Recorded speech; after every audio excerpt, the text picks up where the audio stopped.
नमस्ते। मैं पुष्पत यादव दादा एकेडमी के ऑनलाइन प्लेटफॉर्म पर एक बार फिर सभी का स्वागत करता हूं।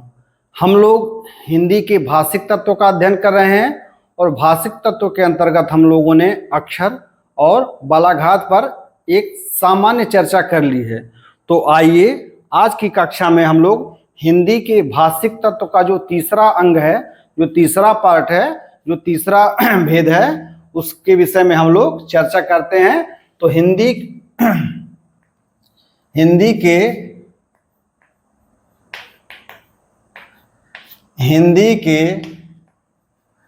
भाषिक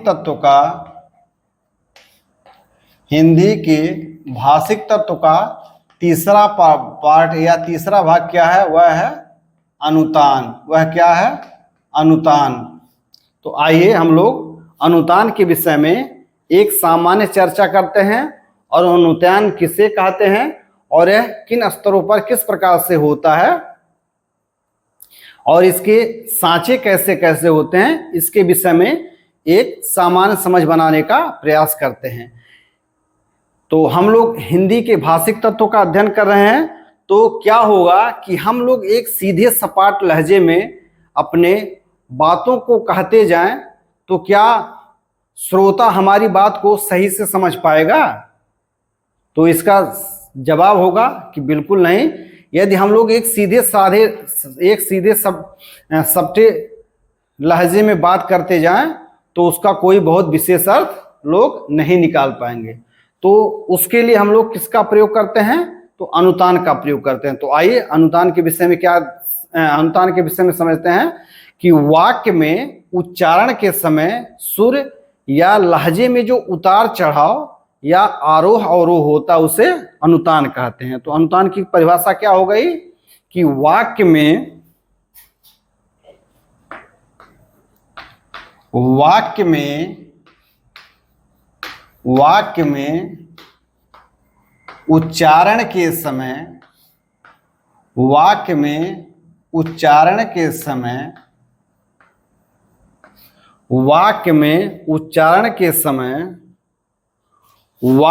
उच्चारण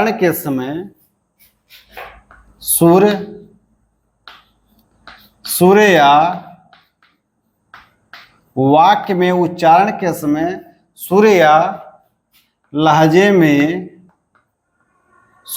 लहजे में उतार चढ़ाव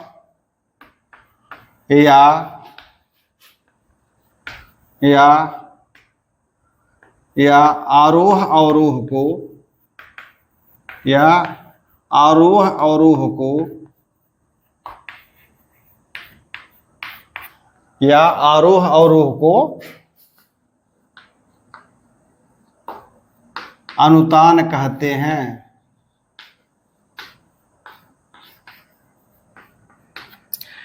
वाक्य में उच्चारण के समय सुर या लहजे के उतार चढ़ाव या आरोह अवरोह को अनुतान कहते हैं।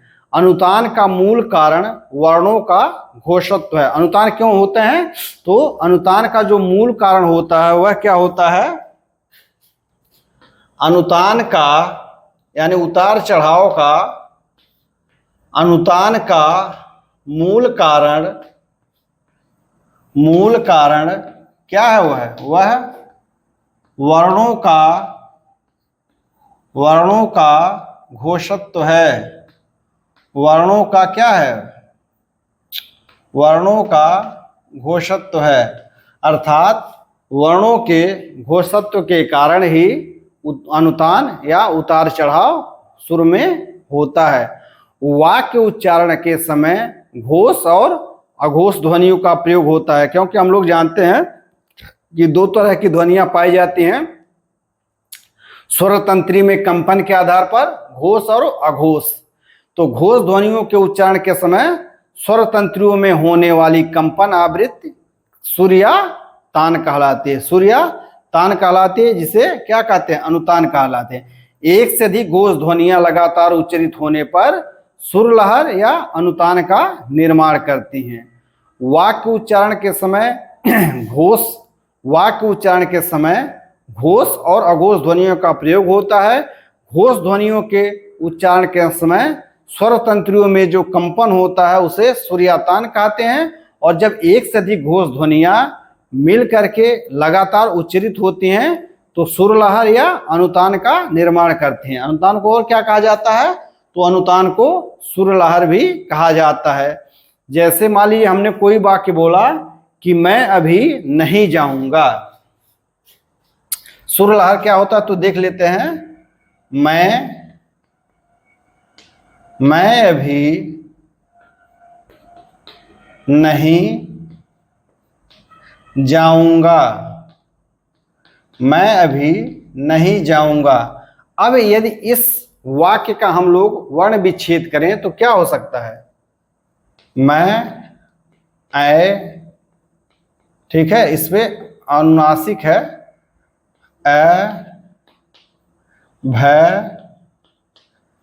अभी न है ई नहीं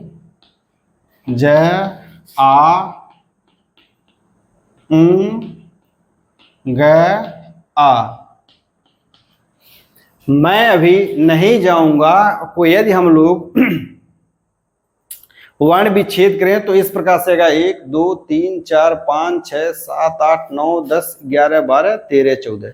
यानी मैं अभी नहीं जाऊंगा का यदि हम लोग वर्ण विच्छेद करें तो इस प्रकार से 14 भिन्न भिन्न सुर परस्पर मिलकर एक विशेष प्रकार की ध्वनि का निर्माण करते हैं, जिसे क्या कहा जाता है? जिसे सुरलहर या अनुतान कहा जाता है। अघोष ध्वनियों के उच्चारण के समय हम लोग जब स्वर का अध्ययन कर रहे थे तो हमने देखा, उसमें चर्चा किया है कि अघोष ध्वनियों के उच्चारण के समय स्वर तंत्री में कम कंपन होता है, और स्वर तंत्री में कम कंपन होने के कारण क्या होता है कि सुर का क्या होता है? अभाव होता है। और घोष ध्वनियों के उच्चारण के समय स्वर तंत्री में अधिक कंपन होता है, और अधिक कंपन होने के कारण अधिक स्वर का निर्माण होता है। वाक्य में अघोष ध्वनि कितने होते हैं? मुश्किल से 20 से 22% होते हैं, जबकि घोष ध्वनियां 78 से 80% होती हैं। घोष ध्वनियों का वाक्य में प्रयोग अधिक होने के कारण वाक्य के अंत में और वाक्य के प्रारंभ में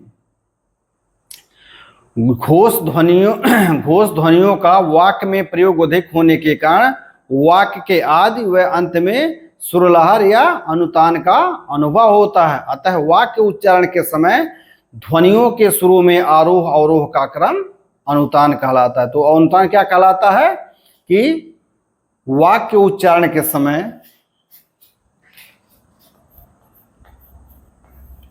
ध्वनियों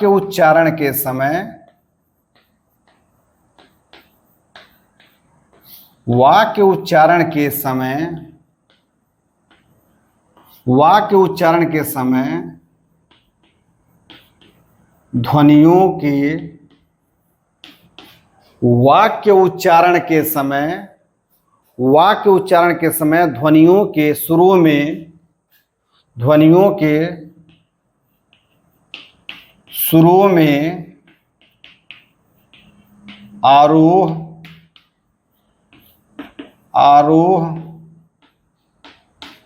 अवरोह का क्रम अनुतान कहलाता है।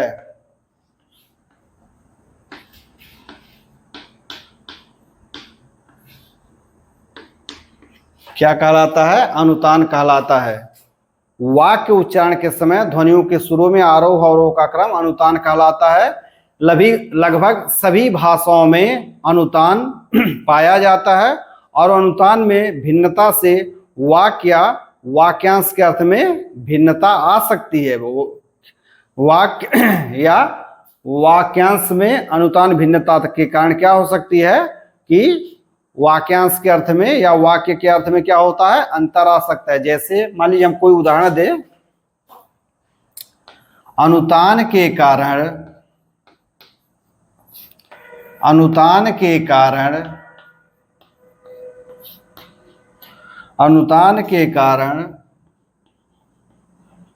वाक्य या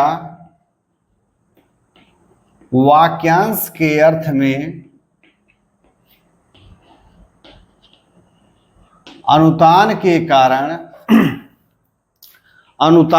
कारण वाक्य या वाक्यांश के अर्थ में भिन्नता आ सकती है। अनुतान के कारण वाक्य या वाक्यांश के अर्थ में क्या हो सकता है? भिन्नता आ सकता है।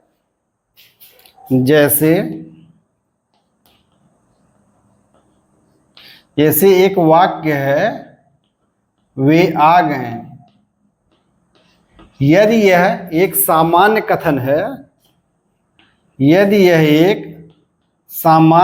है, तो इसका अनुतान या इसका टोन नॉर्मल रहेगा, साधारण रहेगा, अर्थात वह वे आ गए। अर्थात इससे क्या होगा कि हमें एक सामान्य सूचना मिल रही है कि वे आ गए। ठीक है। अब यदि अब यही प्रश्नवाचक हो जाए, वे आ गए, यानी यह कैसा हो जाए? यह हो जाए प्रश्न सूचक कथन। यानी अब हमारा अनुतान या हमारा तान क्या हो जाएगा? वे आ गए। यानी हमारा तान, सुर या अनुतान या टोन क्या हो जाएगा? बदल जाएगा। इसी प्रकार यदि कोई इसको इस प्रकार से कहे कि वे आ गए, अर्थात वह आश्चर्य प्रकट करे, वे आ गए, आश्चर्य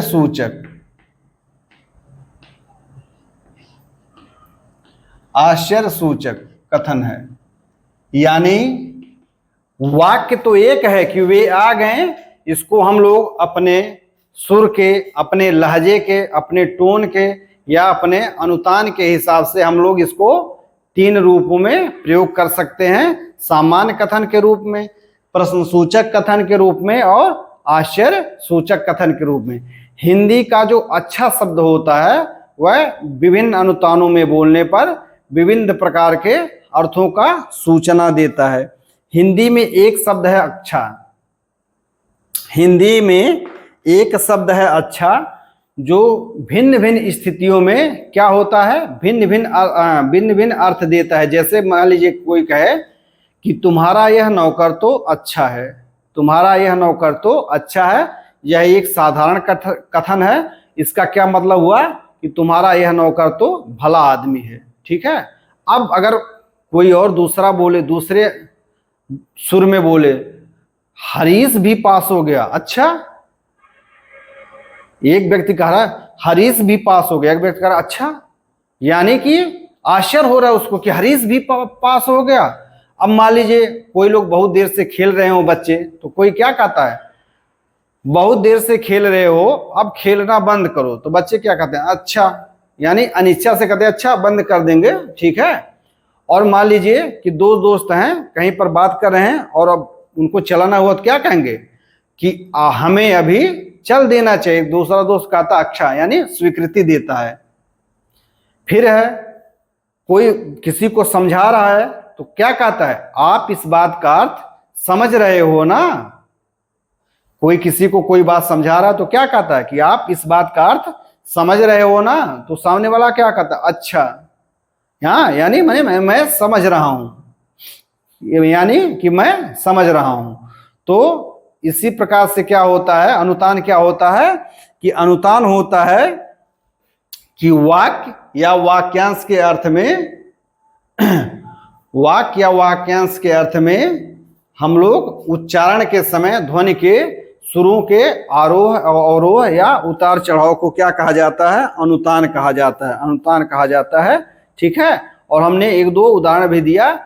कुछ पुस्तकों में अनुतान के 2 भेद बताए गए हैं। यदि उसके अनुतान के भेद के विषय में चर्चा करें कुछ पुस्तकों में अनुतान के दो भेद बताए गए हैं, पहला है शब्द अनुतान और दूसरा है वाक्य अनुतान।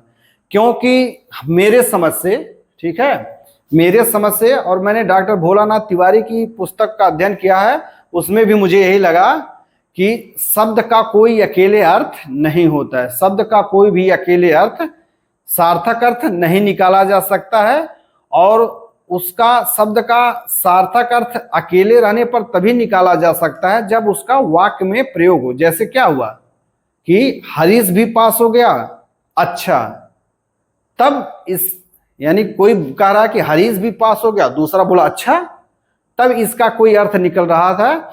इसीलिए मेरे राय से केवल वाक्य अनुतान ही मान्य होता है, शब्द का कोई अकेला अर्थ नहीं होता है, और जिसका कोई अकेला सार्थक अर्थ नहीं होता है उसका हम लोग अनुतान करके, उसमें अनुतान का प्रयोग करके कोई भी अर्थ नहीं निकाल सकते हैं। इसीलिए मेरे हिसाब से और कई विद्वानों के हिसाब से केवल वाक्य अनुतान ही मान्य है, शब्द अनुतान को कोई मान्यता नहीं दिया गया है। ठीक है, तो आइए हम लोगों ने अनुतान पर चर्चा किया और अनुतान को समझा। तो अनुतान क्या है कि वाक्य में उच्चारण के समय सुर या लहजे में उतार चढ़ाव या अवरोह अवरोह को अनुतान कहते हैं। अनुतान का मूल कारण क्या है, वह वर्णों का घोषत्व है, और अनुतान के कारण वाक्य या वाक्यांश का अर्थ बदल भी सकता है, अर्थात अर्थ में भिन्नता भी आ सकती है। अब हम लोग आइए अनुतान के जो पैटर्न है, अनुतान के जो सांचे हैं, उसके विषय में हम लोग चर्चा कर लेते हैं कि अनुतान का पैटर्न किस प्रकार से वाक्यों में पाया जाता है, उसे अनुतान का पैटर्न या अनुतान का सांचा कहा जाता है। तो आइए हम लोग अगले बिंदु पर चर्चा करते हैं। तो यह है कि अनुतान सांचा,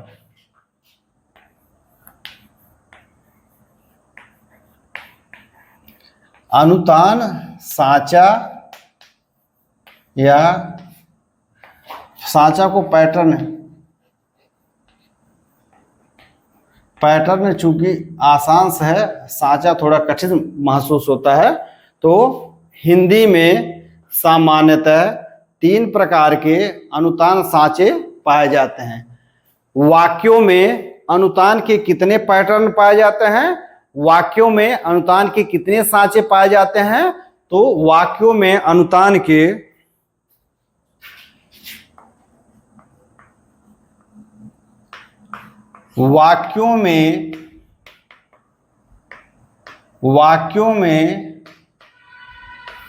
अनुतान के मुख्यतः 3 पैटर्न या 3 सांचे पाए जाते हैं। वाक्यों में अनुतान के मुख्यतः 3 पैटर्न या 3 सांचे पाए जाते हैं। पहला है निम्न अनुतान सांचा। पहला क्या है? निम्न अनुतान सांचा।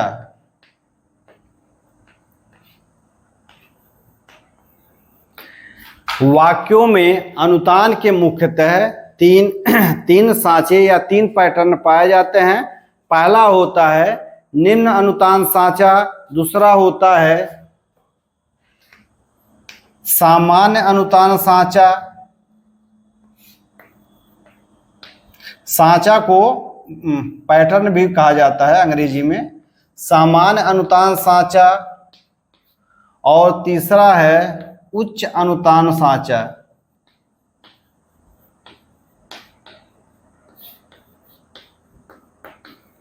उच्च अनुतान सांचा।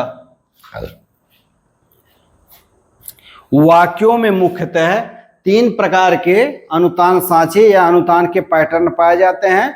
निम्न अनुतान सांचा, सामान्य अनुतान सांचा और उच्च अनुतान सांचा। कभी कभी अति उच्च या अत्यंत उच्च अनुतान सांचा भी मिल जाता है। निम्न अनुतान सांचा को अवरोही, इसको निम्न अनुतान सांचा को अवरोही,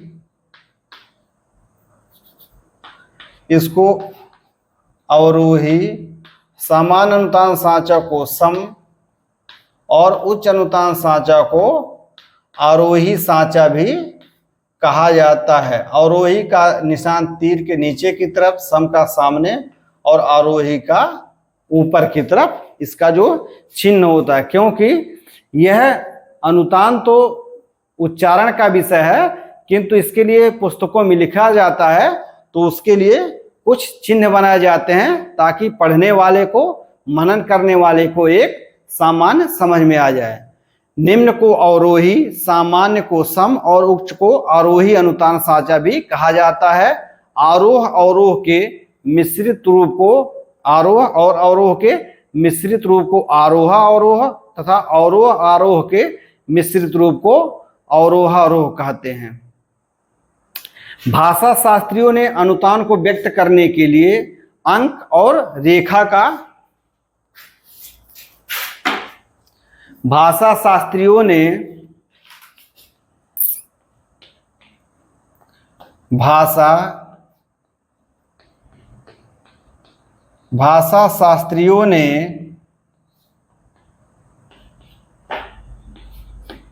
अनुतान को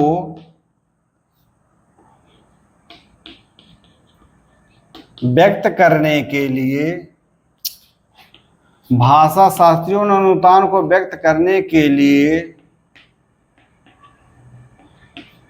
अंक 1, 2, 3 तथा रेखा नीचे जाती हुई, बराबर जाती हुई और ऊपर जाती हुई रेखा का प्रयोग किया है।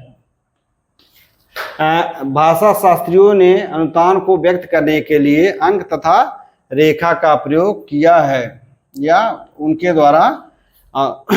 द्वारा अंक और अथवा रेखा का प्रयोग किया जाता है। निम्न अनुतान सांचे को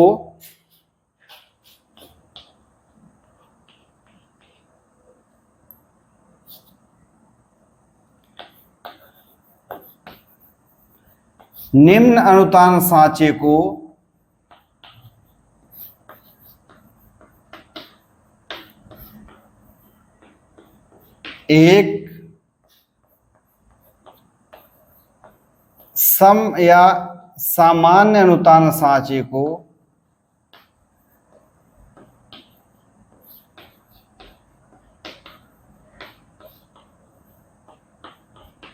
दो तथा उच्च अनुतान सांचे को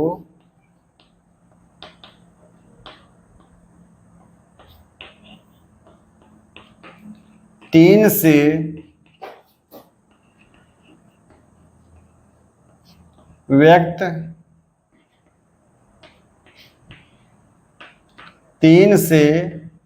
व्यक्त किया जाता है। और रेखा में निम्न अनुतान सांचा को नीचे जाती हुई रेखा, सामान्य अनुतान सांचा को बराबर जाती हुई रेखा और उच्च अनुतान सांचा को ऊपर जाती हुई रेखा से व्यक्त किया जाता है। तो भाषा शास्त्रियों द्वारा अनुतान को व्यक्त करने के लिए अंक और रेखा दोनों का प्रयोग किया जाता है। ठीक है। निम्न अनुतान सांचा को 1 से, सामान्य या मध्यम को 2 से और उच्च को 3 से व्यक्त किया जाता है। हिंदी के मुख्यतः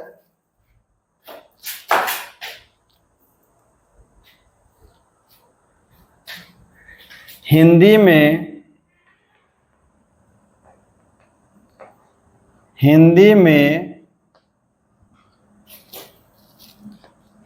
में मुख्यतः 5 प्रकार के वाक्यों,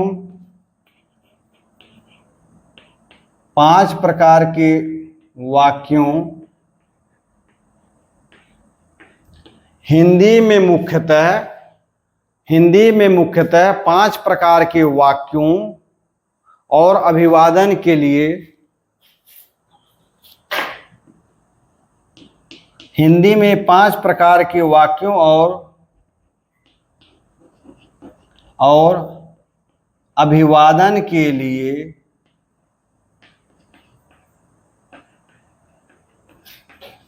विभिन्न प्रकार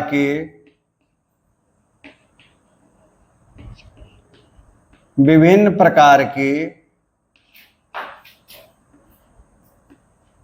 अनुतान सांचों का या अनुतान पैटर्न का प्रयोग किया जाता है।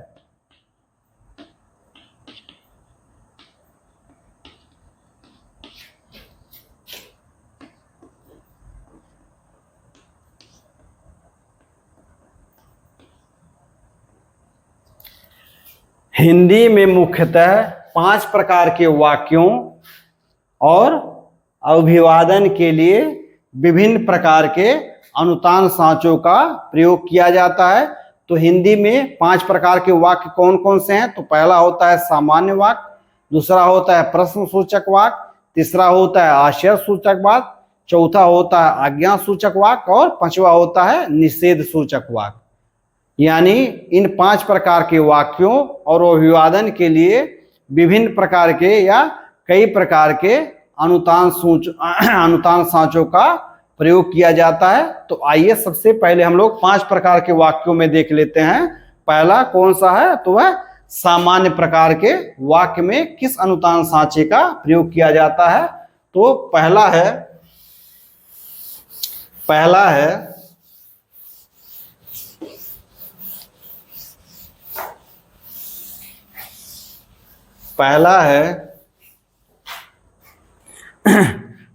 है कि सामान्य वाक्य में किस अनुतान सांचे का प्रयोग होता है। तो क्या है?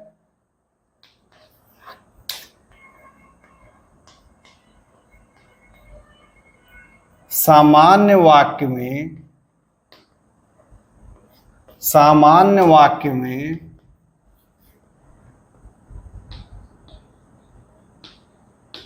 अनुतान सांचा, सामान्य वाक्य में अनुतान सांचा। तो सामान्य वाक्य जिसको निश्चयार्थक वाक्य भी कहा जाता है, सामान्य वाक्य या निश्चयार्थक वाक्य में 2, 3, 1 के अनुतान सांचे का प्रयोग किया जाता है। सामान्य वाक्य में अनुतान सांचा क्या होता है? वह होता है 2, 3 और 1 का। सामान्य वाक्य या निश्चयार्थक वाक्य में 2, 3, 1 के अनुतान सांचे का प्रयोग होता है। वाक्यांत में अवरोही सुर रहता है और वाक्य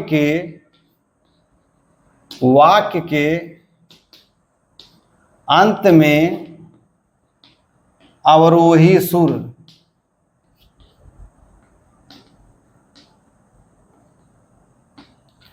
यानी सामान्य वाक्य में जो अनुतान सांचा होता है वह 2, 3, 1 का होता है। अर्थात पहले सामान्य कथन आता है, फिर पहले कौन सा आता है? पहले सामान्य आता है अनुतान सांचा, फिर क्या आता है? उच्च अनुतान सांचा आता है और अंत में क्या आता है? निम्न अनुतान सांचा आता है। और वाक्य के अंत में क्या होता है? अवरोही सुर रहता है। जैसे इसका उदाहरण देख लेते हैं।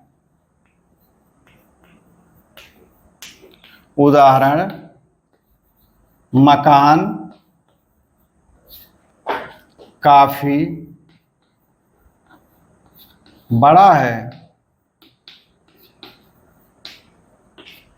पहला है कि मकान काफी बड़ा है। तो मकान पे कौन सा अनुतान सांचा हुआ? तो मकान पे हुआ सामान्य अनुतान सांचा। काफी बड़ा पे कौन सा हुआ? उच्च अनुतान सांचा। और अंत में क्या हुआ कि निम्न अनुतान सांचा।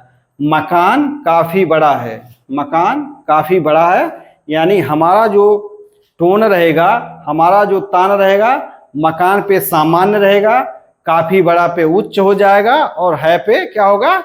निम्न हो जाएगा। उसी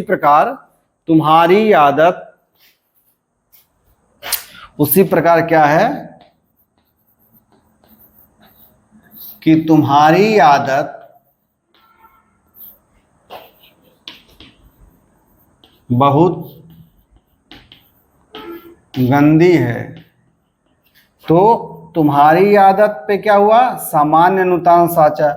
बहुत गंदी पे क्या हुआ, उच्च अनुतान साचा। और है पे क्या हुआ, निम्न अनुतान साचा।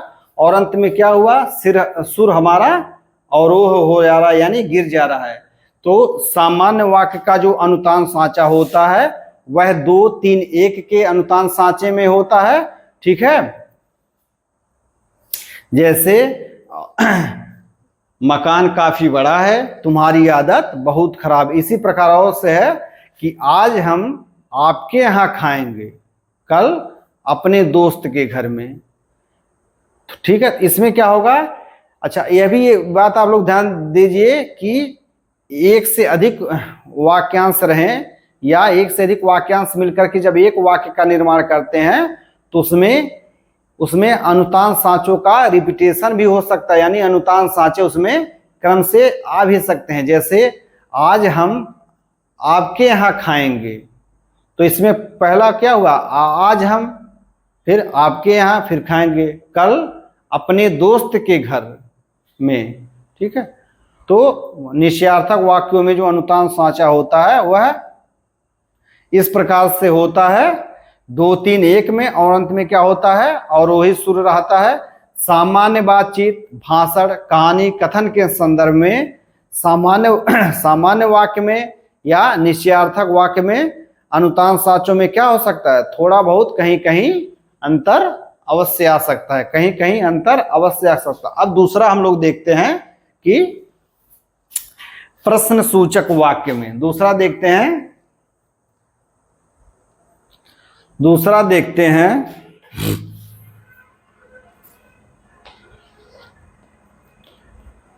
प्रश्न सूचक वाक्य में हमने देखा कि सामान्य वाक्य में या निश्चयार्थक वाक्य में अनुतान साचा 2 3 1 का होता है और वाक्य के अंत में अवरोही सुर आता है। दूसरा क्या है, प्रश्न सूचक वाक्य में अनुतान साचा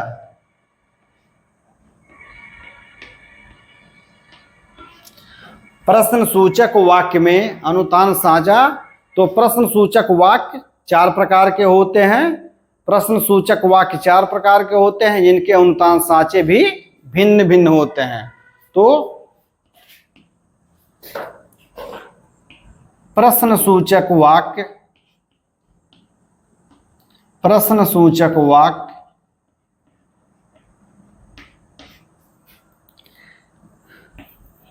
4 प्रकार के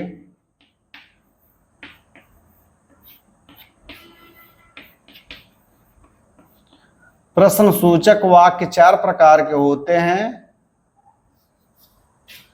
जिनका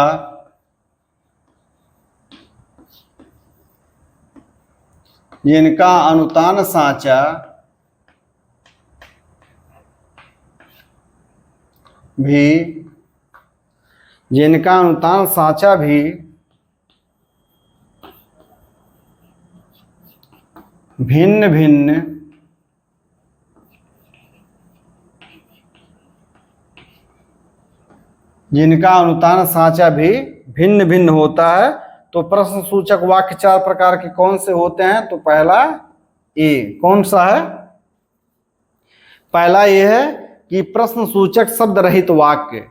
कुछ वाक्य ऐसे होते हैं जिनमें प्रश्न सूचक शब्द नहीं रहता है। तो पहला क्या है कि प्रश्न सूचक शब्द रहित वाक्य, यानी वाक्य तो प्रश्न सूचक रहता है, लेकिन उसमें कोई भी प्रश्न सूचक शब्द नहीं रहता है। यानी वाक्य क्या रहता है, वाक्य तो प्रश्न सूचक रहता है लेकिन उसमें कोई भी प्रश्न सूचक शब्द नहीं रहता है। तो प्रश्न सूचक शब्द रहित वाक्य अनुतान साचा 2 3 3 का होता है और वाक्य में प्रश्न सूचक शब्द रहित वाक्य का अनुतान साचा 2 3 3 का होता है। और अंत में आरोही सुर होता है, यानी जो अंत में हमारा सुर होता है वह उठाव लिए आरोह लिए हो, अंत में आरोही सुर, अंत में क्या होता है, आरोही सुर होता है।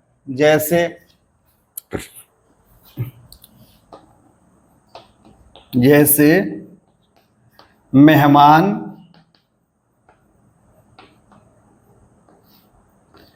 चले गए, मेहमान चले गए, अर्थात यहाँ 2 है, यहाँ 3 है, यहाँ 3 है, ठीक है। मेहमान चले गए, यह क्या है, यह एक प्रश्न सूचक शब्द, प्रश्न सूचक वाक्य है जिसमें कोई भी प्रश्न सूचक शब्द नहीं है, जिसमें कोई भी प्रश्न सूचक शब्द नहीं है। इसका अनुतान साचा 2 3 3 का होता है, अर्थात सामान्य अनुतान साचा उच्च और उच्च इस प्रकार से होते हैं। फिर क्या है, चाय बन गई। फिर इसी प्रकार है, तुमने स्कूल का काम कर लिया। इस प्रकार से देख लीजिए, तुमने स्कूल का काम कर लिया, तो इसमें अनुतान साचा क्या है, तुमने 2, स्कूल का काम 3, कर लिया 3, ठीक है। यानी हम इसको 3 भाग में बांट करके तुमने स्कूल का काम कर लिया। तो इस प्रकार से ऐसा प्रश्नवाचक वाक्य जिसमें प्रश्न सूचक शब्द नहीं हो उसका अनुतान साचा 2 3 3 का होता है और अंत में क्या होता है, आरोही सुर रहता है। दूसरा है, वाक्यांत में दूसरा क्या है, दूसरा क्या है, वाक्य के अंत में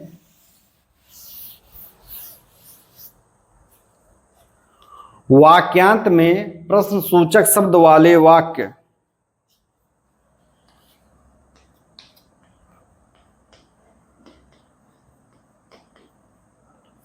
वाक्यांत में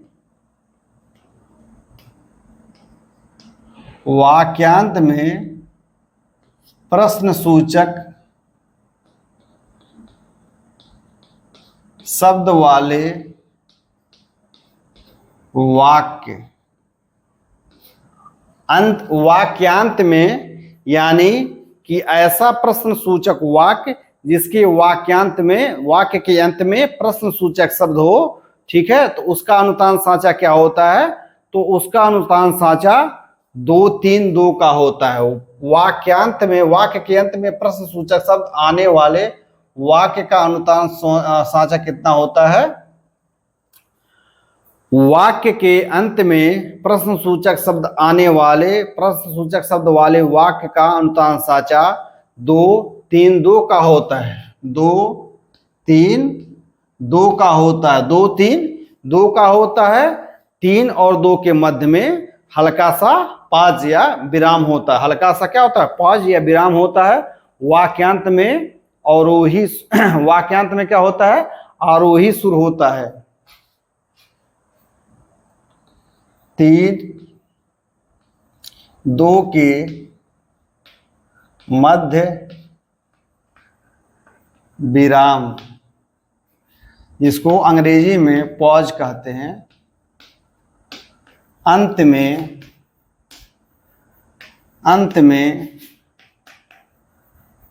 में आरोही सुर,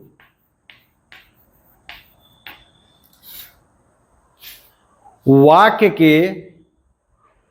के अंत में प्रश्न सूचक शब्द वाले वाक्य का अनुतान साचा 2 3 2 का होता है। 3 2 के मध्य में पॉज या विराम होता है। वाक्यांत में आरोही सुर रहता है, आरोही सुर रहता है। जैसे वह चली गई क्या,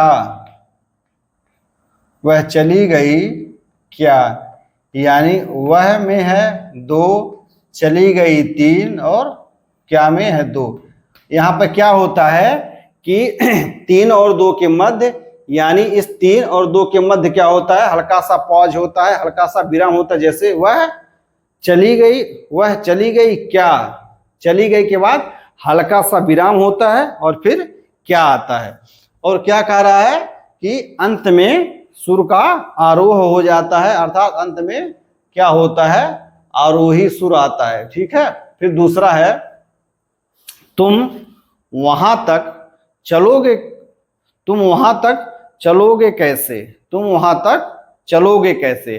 तो तुम वहां तक एक अनुतान सांचा रहेगा, चलोगे में दूसरा, और हल्का सा पॉज लेकर के कैसे। फिर तीसरा है वाक्य के मध्य में तीसरा है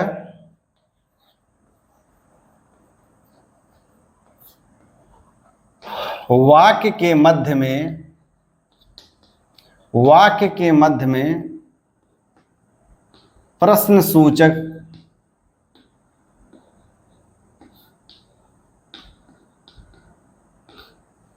वाक्य के मध्य में प्रश्न सूचक शब्द आने पर, वाक्य के मध्य में, वाक्य के मध्य में प्रश्न सूचक शब्द आने पर, तो वाक्य के मध्य में प्रश्न सूचक शब्द आने पर अनुतान सांचा 2-1, अनुतान सांचा क्या होता है, वह 2-3-1 का होता है। और अंत में कौन सा सुर होता है, और अंत में होता है अवरोही सुर। कौन सा सुर होता है अंत में, तो वह होता है अवरोही सुर होता है। जैसे आप कब चल रहे हैं, जैसे क्या है, आप कब चल रहे हैं। तीसरा प्रश्न सूचक वाक्य, प्रश्न सूचक वाक्य होता है, तो उसमें जो तीसरा होता है कि वाक्य के मध्य में जब प्रश्न सूचक शब्द आ जाता है तो उनका अनुतान सांचा क्या होता है, उनका अनुतान सांचा होता है 2-3-1 का, और वाक्यांत में क्या होता है, और वही सुर होता है। उसमें क्या है कि आप, यहां पर है 2, कब का है 3, और चल रहे हैं का 1। आप कब चल रहे हैं, आप कब चल रहे हैं। फिर उसी प्रकार से है, तालाब में कितना पानी है, तालाब में 2 हो गया, कितना 3 हो गया, पानी है 1 हो गया। फिर है न युक्त वाले प्रश्नवाचक वाक्य, इसमें चौथा है डी, न युक्त वाले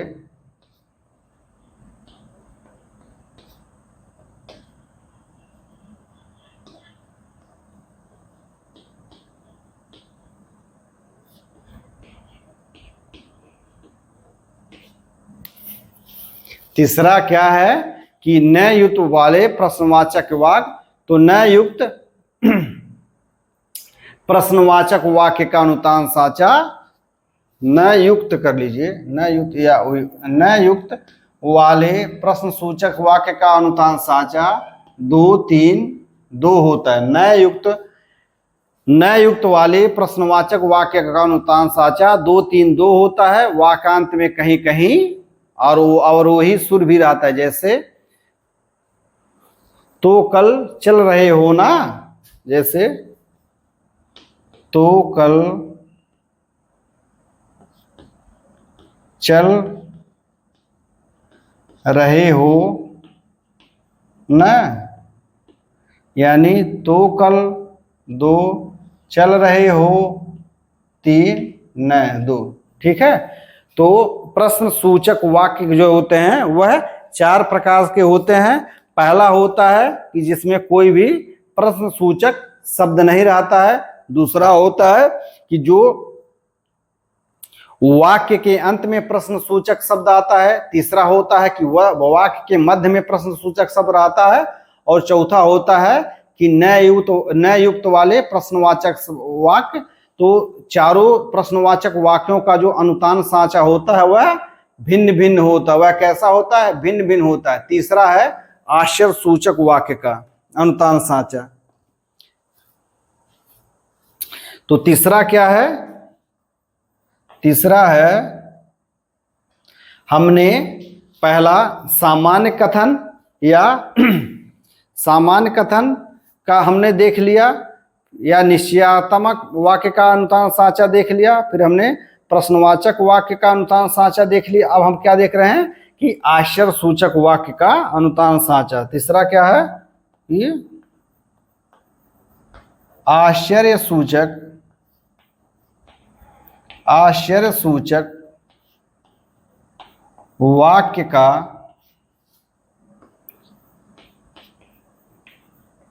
अनुतान साचा।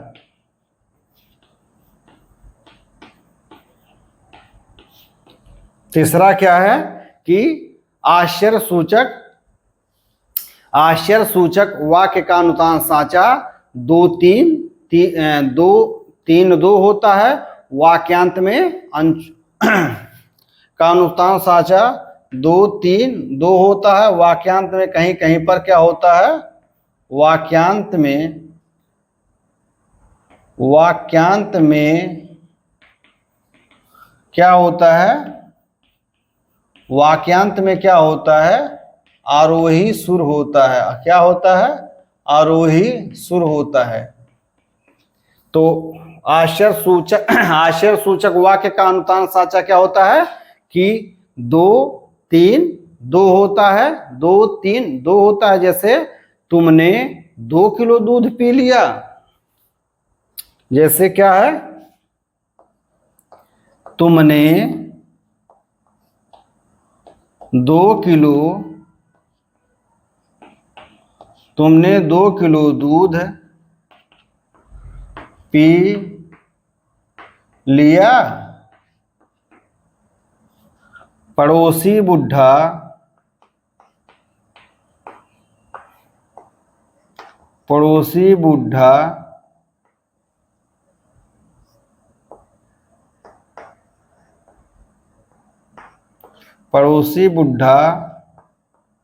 मर गया। यह दो प्रकार के आश्चर्य सूचक वाक्य हैं जिनका अनुतान साचा कितना होता है? वह 2-3-2 होता है। जैसे तुमने 2 किलो दूध पी लिया, पड़ोसी बुढ़ा मर गया।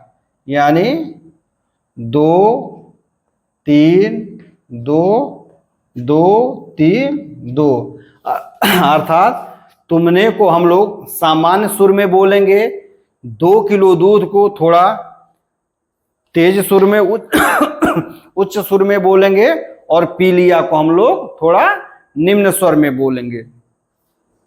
तो आश्चर्य सूचक वाक्य का अनुतान साचा 2-3-2 होता है। हम लोग चौथे प्रकार के वाक्य आज्ञा सूचक वाक्य का अनुतान साचा देख लेते हैं। तो आज्ञा सूचक वाक्य 2 प्रकार के होते हैं। कौन कौन से होते हैं? तो पहला होता है सामान्य आज्ञा सूचक वाक्य।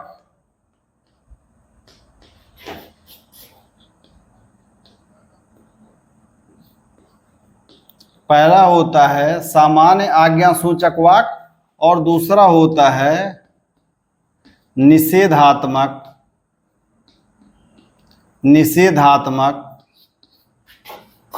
आज्ञा सूचक वाक्य। हम लोगों ने अभी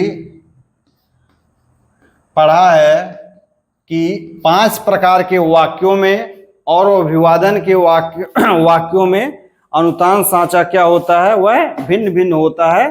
तो हम लोग 5 प्रकार के वाक्य पढ़ रहे हैं। तो उसमें से जो हमारा वाक्य है, चौथा प्रकार का वाक्य है, वह क्या है? आज्ञा सूचक वाक्य है। तो हमको आज्ञा सूचक वाक्य का अनुतान साचा देखना है। तो आज्ञा सूचक वाक्य 2 प्रकार के होते हैं। पहला होता है कि सामान्य आज्ञा सूचक वाक्य, और दूसरा होता है निषेध आज्ञा सूचक वाक्य। तो सामान्य आज्ञा सूचक वाक्य का अनुतान साचा 2-1 का होता है। सामान्य आज्ञा सूचक का अनुतान साचा क्या होता है? वह होता है 2-1 का। सामान्य आज्ञा सूचक का अनुतान साचा होता है 2-1 का। जैसे बाहर बैठो, जैसे क्या है? बाहर बैठो। तो हम लोग क्या करते हैं? बाहर को सामान्य रूप में बोलते हैं और बैठो के समय हम लोग क्या करते हैं? सुर अपना हम लोग क्या करते हैं? नीचे कर लेते। तो उसी प्रकार है यहीं रुको, ठीक है। इसी प्रकार निषेधाज्ञा वाक्य का अनुतान साचा 2-3 कैसा होता है? 2-3-1 का होता है। कैसा होता है? 2-3-1 का होता है। और वाक्य के अंत में क्या होता है? अवरोही सुर होता है। जहां 1 है वहां पर क्या हो जाएगा? अवरोही सुर। क्या हो जाएगा? अवरोही सुर हो जाएगा। निषेध आज्ञा वाक्य का अनुतान साचा 2-3-1 का होता है। वाक्यांत में अवरोही सुर होता है। जैसे बाहर मत जाओ, बाहर मत जाओ, यानी हम लोग बाहर को सामान्य रूप में बोलेंगे, मत को तीव्र रूप में और जाओ को धीरे रूप में। बाहर मत जाओ, बाहर मत जाओ। फिर उसी प्रकार है आप वहां न जाइए, आप वहां न जाइए। अर्थात चौथा हमारा वाक्य था आज्ञा सूचक वाक्य का अनुतान साचा। आइए, तो आज्ञा सूचक वाक्य 2 प्रकार के होते हैं। पहला है सामान्य आज्ञा सूचक जिसका अनुतान साचा 2-1 का होता है। दूसरा है निषेधात्मक आज्ञा सूचक वाक्य जिसका अनुतान साचा 2-3-1 का होता है। और अंत में क्या होता है? अवरोही सुर होता है। अंत में क्या होता है? अवरोही सुर होता है। आइए हम लोग अब 5वें प्रकार के वाक्य के अनुतान साचा के विषय में देख लेते हैं। तो हमारा 5वां प्रकार का जो वाक्य होता है वह है निषेध सूचक वाक्य। 5वां प्रकार का हमारा जो वाक्य है वह क्या है? 5वां प्रकार का जो वाक्य है वह है निषेध सूचक वाक्य। वह क्या है? वह है निषेध सूचक वाक्य। हमारा जो 5वां प्रकार का वाक्य है वह क्या है? निषेध सूचक वाक्य। तो निषेध सूचक वाक्य कितने प्रकार के होते हैं? तो निषेध सूचक वाक्य 8 प्रकार के होते हैं। कितने प्रकार के होते हैं? 8 प्रकार के। और इनका अनुतान साचा भी क्या होता है? भिन्न भिन्न होता है। कितने प्रकार के होते हैं? 8 प्रकार के होते हैं। और इनका अनुतान साचा क्या होता है? भिन्न भिन्न होता है। पहला है नहीं युक्त वाक्य। इसमें से पहला कौन सा है? तो पहला है नहीं युक्त वाक्य। पहला है नहीं युक्त वाक्य। निषेध सूचक वाक्य में निषेध सूचक वाक्य 8 प्रकार के होते हैं और जिनका अनुतान साचा भिन्न भिन्न होता है। तो पहला होता है नहीं युक्त वाक्य। तो नहीं युक्त वाक्य का अनुतान साचा 2-3-1 का होता है। तो 2-3-1 है, 1 है अंतिम में। तो वाक्यांत में क्या हो जाएगा? अवरोही सुर हो जाएगा। जैसे तुम्हें चोरी नहीं करनी चाहिए थी। नहीं, जैसे इसका क्या होता है? 2-3-1। उदाहरण क्या हो गया कि तुम्हें चोरी नहीं करनी चाहिए थी। तुम्हें चोरी नहीं करनी चाहिए थी। तो तुम्हें चोरी यहाँ पे 2 होगा, नहीं पे 3 होगा, करनी चाहिए थी पर 1 होगा। तुम्हें चोरी नहीं करनी चाहिए। वाक्य आरंभ में आने वाले नहीं का अनुतान साचा 3 होता है। कभी कभी कोई ऐसा वाक्य आ जाता है जिसके प्रारंभ में भी नहीं आ जाता है। तो नहीं का जो अनुतान साचा यहाँ पर कितना है? यहाँ पर 3 है। तो यदि वाक्य के प्रारंभ में नहीं आ जाता है तो सबसे पहले 3 आएगा, उसके बाद हल्का सा रुकावट होगा, हल्का सा विराम होगा, फिर इसी प्रकार से नहीं युक्त वाक्य के तरह उसका भी अनुतान साचा होगा। कैसे? जैसे नहीं, मैं नहीं रुक पाऊंगा। जैसे कोई कह रहा है नहीं, मैं नहीं रुक पाऊंगा, नहीं मैं नहीं रुक पाऊंगा। तो नहीं का क्या हुआ अनुतान साचा? 3, मैं का 2, नहीं का 3, फिर रुक पाऊंगा का 1। नहीं, मैं नहीं रुक पाऊंगा। उम्मीद है कि नहीं युक्त वाक्य का अनुतान साचा आपको समझ में आ गया होगा। आइए इसमें हम लोग अगला भाग पार्ट बी देख लेते हैं। पार्ट बी देख लेते हैं। दूसरा क्या है कि मना युक्त वाक्य का अनुतान साचा। निषेध सूचक वाक्य में एक है कि उसमें मना शब्द का प्रयोग है। मना युक्त वाक्य का, मना युक्त वाक्य का अनुतान साचा। मना युक्त वाक्य का अनुतान साचा। तो मना युक्त वाक्य का अनुतान साचा भी कितना होता है? 2, 3, 1 होता है। मना युक्त वाक्य का भी अनुतान साचा क्या होता है? 2, 3, 1 होता है वाक्य में। और वही सुर आता है। जैसे फूल तोड़ना, जैसे फूल तोड़ना मना है। फूल तोड़ना मना है, तो फूल तोड़ना में 2 हो गया, मना पे 3 हो गया, है पे 1 हो गया। फूल तोड़ना मना है। अंदर आना, अंदर आना मना है। अंदर आना मना है, तो अंदर आना का 2 हो गया, मना का 3 हो गया, है का 1 हो। अंदर आना मना है। तो दूसरा क्या हो गया कि मना युक्त वाले वाक्य का अनुतान साचा। ठीक है। फिर तीसरा है कि यदि वाक्य में निषेधवाची उपसर्ग हो, निषेधवाची उपसर्ग, कभी कभी निषेधात्मक वाक्य में क्या होता है, किसी निषेधवाची उपसर्ग का प्रयोग हो जाता। निषेधवाची उपसर्ग, तो निषेधवाची उपसर्ग कौन कौन से हैं? तो निषेधवाची उपसर्ग अ, अन, गैर, नाला,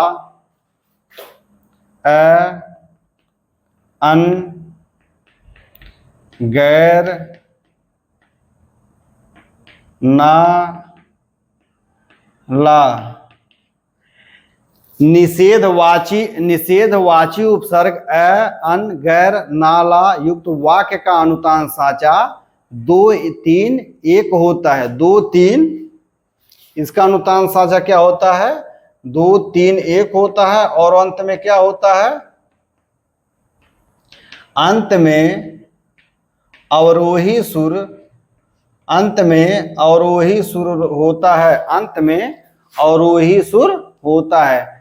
यानी मना युक्त वाक्य का अनुतान साचा, मना युक्त वाक्य का अनुतान साचा 2, 3, 1 होता है। वाक्यांत में अवरोह रहता है। जैसे यहां नहीं, यह तो है निषेधवाची उपसर्ग, सॉरी, निषेधवाची उपसर्ग अ, अन, गैर, नाला का युक्त वाक्य अनुतान साचा 2, 3, 1 होता है। वाक्यांत में और वही शुरू होता है। जैसे यह काम गैर कानूनी है।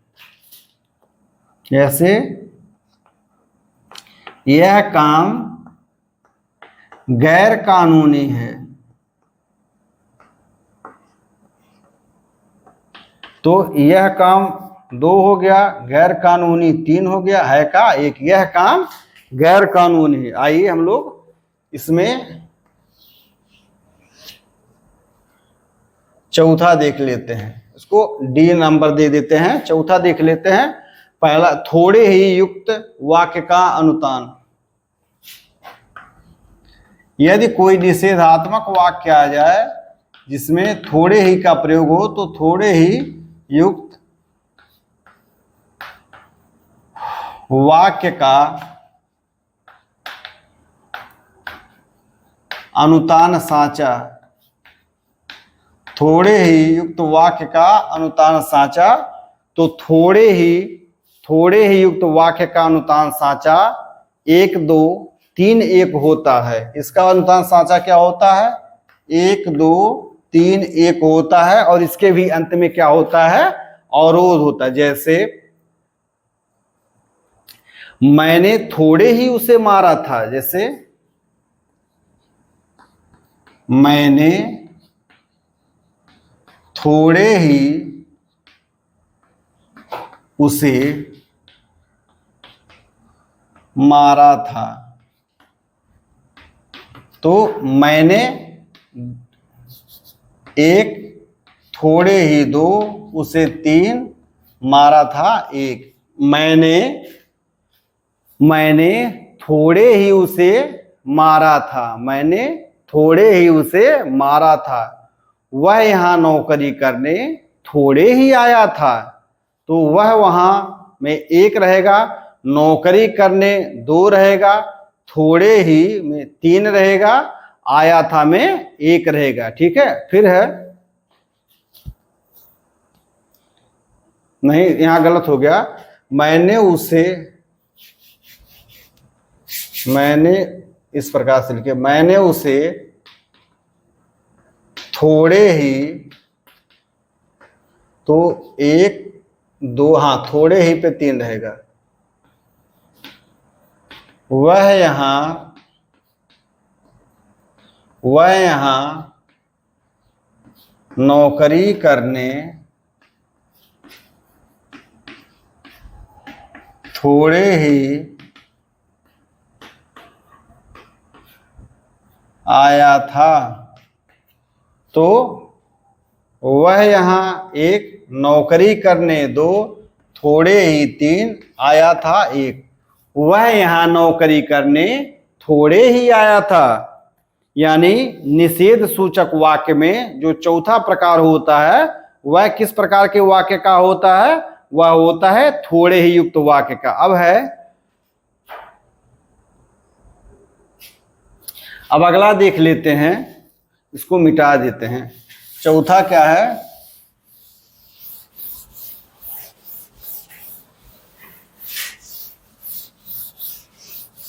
निषेध सूचक वाक्य में जो निषेध सूचक वाक्य में हम लोगों ने 4 प्रकार के वाक्यों को देखा। अब हम लोग एक प्रकार का वाक्य और देख लेते हैं कि जिसमें चूके का प्रयोग होता है। 5वां होता है चूके युक्त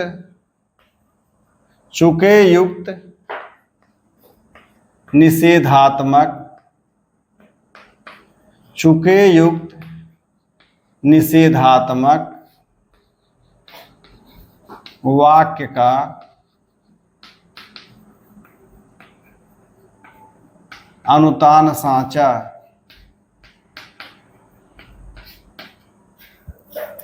चूके युक्त निषेधात्मक वाक्य का अनुतान साचा। तो चूके युक्त निषेधात्मक वाक्य का अनुतान साचा 2 3 1 का होता है। इसका अनुतान साचा कितना होता है? तो 2 3 1 का होता है। वाक्यांत में अवरोही सुर, वाक्यांत में अवरोही सुर रहता है। वाक्य में क्या रहता है? वाक्य के अंत में क्या रहता है? अवरोही सुर। जैसे तुम तो हो चुके पास, जैसे तुम तो हो चुके पास। तो इसमें तुम तो हो पे 2, चुके पे 3 और पास पे 1। तुम तो हो चुके पास। इसी प्रकार एक उदाहरण और है, मैं ऐसे तो वह पा चुका काम, ऐसे तो वह पा चुका। फिर है रह युक्त वाक्य का अनुतान साचा। इसमें 6वां है रहयुक्त वाक्य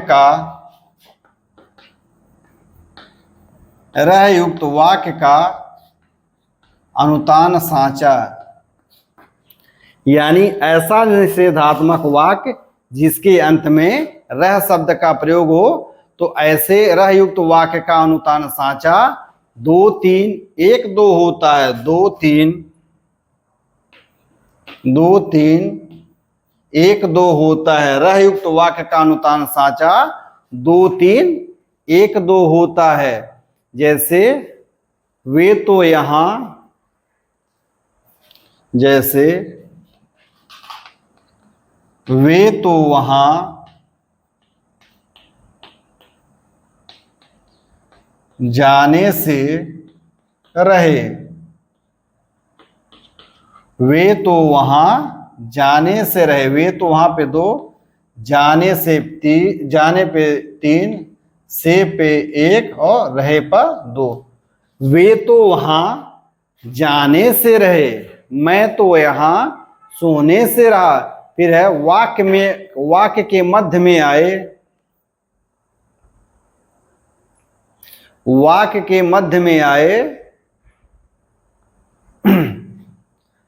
प्रश्न सूचक शब्द युक्त वाक्य का अनुतान साँचा क्या होता है?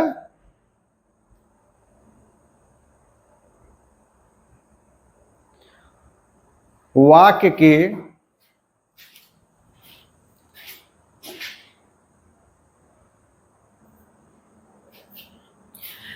सातवें नंबर पर ऐसा निषेधात्मक वाक्य है जो प्रश्न सूचक शब्द के द्वारा उस बात का निषेध करता है।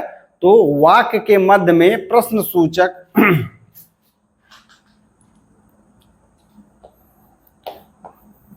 वाक्य मध्य में प्रश्न सूचक शब्द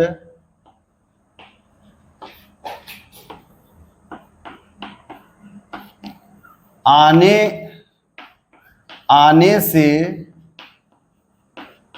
निषेधात्मक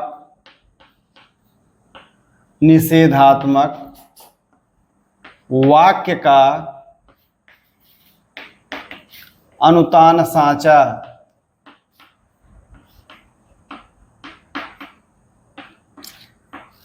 क्या करें सतवां कि वाक्य के मध्य में प्रश्न सूचक शब्द आ जाए। हम लोग निषेधात्मक वाक्य के विषय में पढ़ रहे हैं।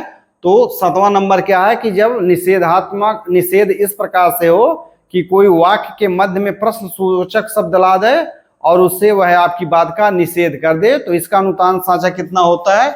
इसका अनुतान साँचा होता है 2 3 1 और अंत में क्या होता है? अंत में अवरोही सुर होता है। क्या होता है? अंत में अवरोही सुर, अंत में अवरोही सुर होता है। उदाहरण क्या है? उदाहरण क्या हो गया कि तुम कब के धन्ना सेठ हो। तुम कब के, इसका उदाहरण क्या हो गया कि तुम कब के धन्ना सेठ हो। यानी इसमें प्रश्न सूचक शब्द का प्रयोग करके वह किसी की बात का निषेध कर रहा है। तो तुम में 2 हो गया, कब के में 3 हो गया और धन्ना सेठ हो में 1 हो गया। तुम कब के धन्ना सेठ हो, अर्थात वाक्य के मध्य में प्रश्न सूचक शब्द का प्रयोग करके क्या किया जाता है? बात का निषेध कर दिया जाता है। जैसे और क्या हो सकता है? यहां मेरी कौन सुनता है, यानी यहां मेरी कौन सुनता। फिर है वाक्य के आरंभ में भला युक्त शब्द का 8वां नंबर क्या है निषेधात्मक वाक्य में कि वाक्यारंभ में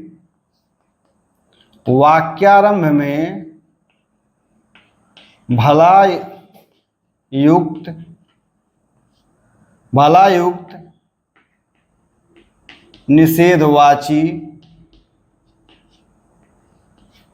निषेधवाची वाक्य का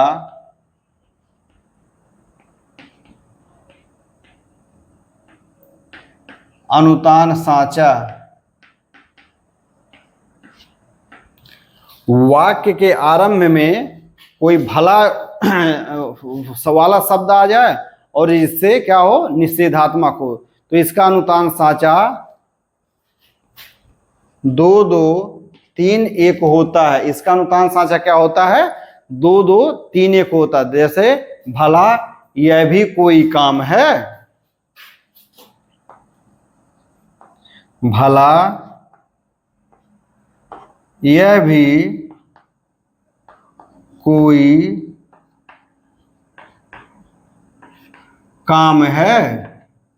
इसमें क्या हो गया, भला पे 2, यह भी पे 2, कोई काम पे 3 और 1 है पे 1। भला यह भी कोई काम है, या फिर भला यह आपके बस की बात है। तो इस प्रकार से भला शब्द से युक्त निषेधवाची वाक्य का अनुतान साचा 2 2 3 1 होता है, और अंत में क्या होता है, और अंत में अवरोही सुर होता है। तो इस प्रकार हमने 5 प्रकार के वाक्य और उनके विभिन्न प्रकार की जो स्थितियां बन सकती हैं उनका हमने अध्ययन किया और उनके अनुतान साँचों के विषय में चर्चा किया। हालांकि यह एक मुश्किल सा टॉपिक है। अब आइए हम लोग देखते हैं कि अभिवादन सूचक शब्दों का अनुतान साँचा क्या होता है। तो हमने पढ़ा कि 5 प्रकार के वाक्यों और उनके जो विभिन्न प्रकार के विभेद हैं उनका अनुतान साँचा क्या होता है। अब हम लोग देख लेते हैं कि अभिवादन सूचक 6वां हमारा क्या है।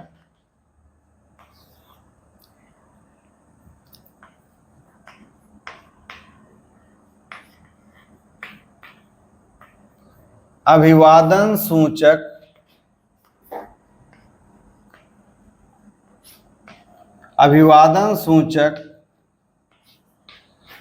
वाक्य का अनुतान साँचा। अभिवादन सूचक वाक्य का अनुतान साँचा। तो अभिवादन सूचक वाक्य का अनुतान साँचा 1 2 3 या 2 3 1 होता है, और अंत में क्या होता है, अवरोह होता। अंत में क्या होता है, अवरोह होता है। अभिवादन सूचक वाक्य का अनुतान साँचा 1 2 3 1 2 3 या 2 3 1 होता है। अभिवादन सूचक वाक्य का, अभिवादन सूचक वाक्य या शब्दों का अनुतान साँचा, अभिवादन सूचक वाक्य या शब्दों का अनुतान साँचा 1 2 3 या 2 3 1 होता है, और अंत में अवरोह होता है। जैसे नमस्कार, तो कोई फिर कहेगा नमस्कार। जैसे नमस्कार, ठीक है, तो इसके जवाब में क्या कहेंगे, नमस्कार। अभिवादन सूचक शब्दों का अनुतान साँचा क्या होता है, 1 2 3 और 2 3 1। तो 1 2 3 2 3 1। इधर से कहेंगे नमस्कार तो उधर से कहेंगे नमस्कार, यानी वहां पर अंत में क्या होगा, अवरोध हो जाएगा। इसी प्रकार है, इधर से कोई नमस्ते करेगा तो उधर से भी कोई नमस्ते करेगा। अभिवादन सूचक शब्द जो होते हैं वह वक्ता की मन स्थिति, मनोवृत्ति, वक्ता और श्रोता जो होते हैं यानी उनके क्या होते हैं, सामाजिक संबंध और परिस्थिति आदि के कारण क्या होता है कि अनुतान साँचों में थोड़ा बहुत परिवर्तन होना स्वाभाविक होता है। इसी प्रकार से एक प्रकार के और वाक्य आ जाते हैं तो उनका भी अनुतान साँचा हम लोग देख देते हैं। तो 7वां है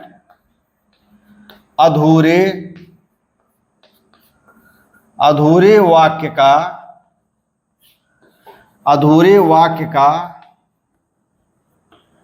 अनुतान साँचा।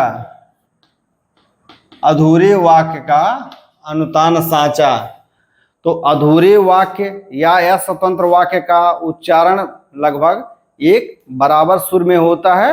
तो उनका अनुतान साँचा कितना होता है? 1 और 1 होता है। अधूरे वाक्य क्या होता है? अस्वतंत्र वाक्य के उच्चारण में लगभग समान सुर आता है, जिसका अनुतान साँचा 1-1 होता है। जैसे राम तो गया, इसका क्या मतलब हुआ कि मैं भी जाऊंगा। इसी प्रकार घंटी लग गई, उसका क्या मतलब हुआ? अब छुट्टी हो गई। तो इस प्रकार हम लोगों ने देखा कि अनुतान क्या होता है, अनुतान से क्या परिवर्तन होता है वाक्य में, और अनुतान 5 प्रकार के वाक्यों और अभिवादन सूचक वाक्यों या शब्दों में उनका अनुतान साँचा या अनुतान का जो पैटर्न होता है कैसा होता है, उसके विषय में हम लोगों ने अध्ययन किया। और अधूरे या अस्वतंत्र वाक्यों में हमने भी देखा, क्योंकि लिखित रूप में विराम आदि चिन्हों का प्रयोग करके अनुतान की सूचना देने का प्रयत्न किया जाता है, फिर भी यह प्रयत्न क्या होता है? अधूरा होता है, क्योंकि अनुतान का स्वरूप जो होता है वह वक्ता के मनोभावों पर आधारित होता है, और अनुतान क्या है? यह शुद्ध उच्चारण की चीज है। तो आज की कक्षा को हम लोग यहीं पर समाप्त करते हैं। यदि आपको हमारा वीडियो पसंद है तो आप लोग चैनल को शेयर करें, सब्सक्राइब करें, और अपने मित्रों से भी कहें कि हमारे चैनल को सब्सक्राइब करें। आप सभी का बहुत बहुत धन्यवाद।